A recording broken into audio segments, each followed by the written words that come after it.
तो नमस्कार साथियों, ज्ञान की बात में आज एक बार फिर आपका स्वागत है। आज हम यहाँ पर ऐसे विषय पर चर्चा करने जा रहे हैं जो लगभग सभी लोगों को लगता है कि हम इस कृत्य के बाद उस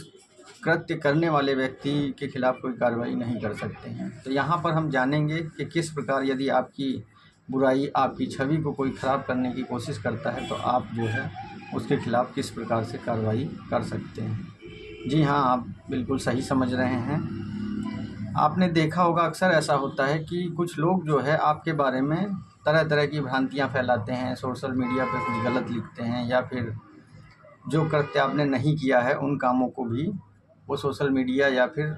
एक दूसरे से चुगली के माध्यम से इधर उधर की बातें करते हैं और आपको किसी तीसरे व्यक्ति से ये सारी चीज़ें पता चलती हैं कि वो व्यक्ति जो है आपके बारे में इस तरीके से बातें कर रहा था। तो आपको एक बार ऐसा लगता है कि ये यार इस तरीके से मेरा जो छवि मेरी समाज में बनी हुई है वो ख़राब हो रही है। तो जानते हैं कि किस प्रकार से आप उस व्यक्ति के खिलाफ़ कार्रवाई कर सकते हैं। जी हाँ, हम बात ऐसे लोगों की कर रहे हैं जिनके पास कोई काम नहीं होता है, लेकिन वो आपकी निजी लाइफ या फिर आपके बारे में लोगों को इस तरीके की जानकारियाँ देते हैं जो कि आपसे संबंधित ना हो या आपने ऐसा कोई काम ना किया हो, उसके बावजूद भी वो जो है आपके खिलाफ़ अन्य लोगों को ऐसी भ्रांतियाँ, ऐसे भ्रामक शब्दों का प्रयोग करके आपके खिलाफ़ बताते हैं। तो आज हम इसी जानकारी को आपको देने जा रहे हैं कि किस प्रकार से आप उनके खिलाफ़ कार्रवाई कर सकते हैं। तो चलिए वीडियो को ज़्यादा लंबा ना करते हुए हम बात करते हैं कानून की कि आखिर कानून क्या कहता है, किस प्रकार आप ऐसे लोगों के खिलाफ़ कार्रवाई कर सकते हैं। तो जी हाँ, यहाँ पर हम बात करने जा रहे हैं बीएनएस की धारा जो है 356 के तहत आप ऐसे लोगों के खिलाफ़ कार्रवाई कर सकते हैं। उनकी लिखित शिकायत आप प्रार्थना पत्र के माध्यम से अपने संबंधित थाने में दे सकते हैं, कर सकते हैं। और यदि आपको लगता है कि वहाँ से भी कोई कार्रवाई नहीं हुई तो आप सीधे मजिस्ट्रेट के सामने एक प्रार्थना पत्र प्रस्तुत कर सकते हैं और वहाँ पर ऐसे लोगों की पूरी जानकारी और ऐसे सबूतों को इकट्ठा करके रखें जिससे ये साबित हो जाए कि फला नाम का व्यक्ति जो है आपके खिलाफ़ इस तरीके के शब्दों का प्रयोग कर रहा है या आपके खिलाफ़ इस तरीके से जो है भ्रामक बातों को फैला रहा है। जैसे आपके खिलाफ़ किसी ने कोई सोशल मीडिया पर पोस्ट कर दी, तो अब आप क्या करें?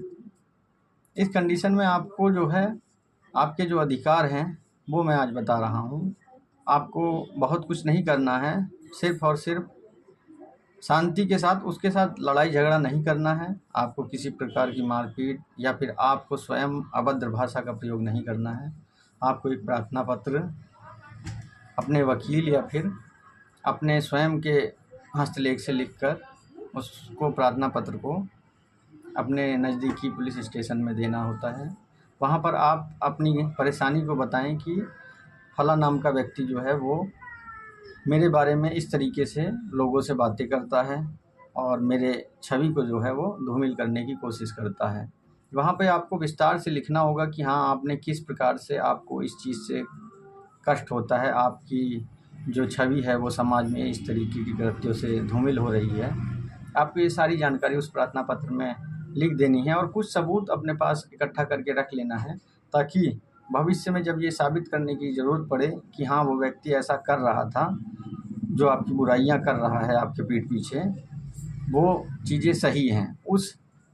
उनकी बातों को खंडन करने के लिए आपके पास पर्याप्त आधार हों और उसने किसी तीसरे व्यक्ति जिससे भी इस तरीके की बातें की हों उसको आप आधार बनाकर गवाह के रूप में भी पेश कर सकते हैं ताकि भविष्य में इस तरीके की गलती अन्य कोई और ना करे। एक बार जब किसी अपराध को होने के लिए यदि कोई व्यक्ति उसके खिलाफ़ आवाज़ उठाता है तो उसमें कानूनन कार्रवाइयाँ होती हैं और जब कानूनी कार्रवाइयाँ होती हैं तो अक्सर ये देखा गया है कि कानून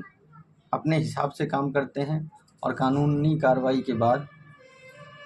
100% ऐसा होता है कि अगला व्यक्ति जो है भविष्य में आपकी बुराइयाँ या आपकी छवि को धूमिल करने का काम नहीं करेगा। तो ऐसे लोगों के लिए आपके पास बीएनएस में प्रावधान है, हमारे अधिकार हैं ये, उस अधिकार के तहत आप धारा 356 के तहत एक प्रार्थना पत्र दे सकते हैं और उस प्रार्थना पत्र के माध्यम से उस व्यक्ति के ऊपर कार्रवाई करवा सकते हैं। वहाँ पर आप मानहानि का केस उनके ऊपर बनता है और उसके तहत आपको कंपनसेशन और लगभग 2 साल की सज़ा या फिर इससे और भी ज़्यादा, यदि आपको उनकी बातों से कष्ट हुआ है और आप ये चीज़ें साबित कर ले जाते हैं तो आपको 100% सफलता ज़रूर मिलेगी। धन्यवाद।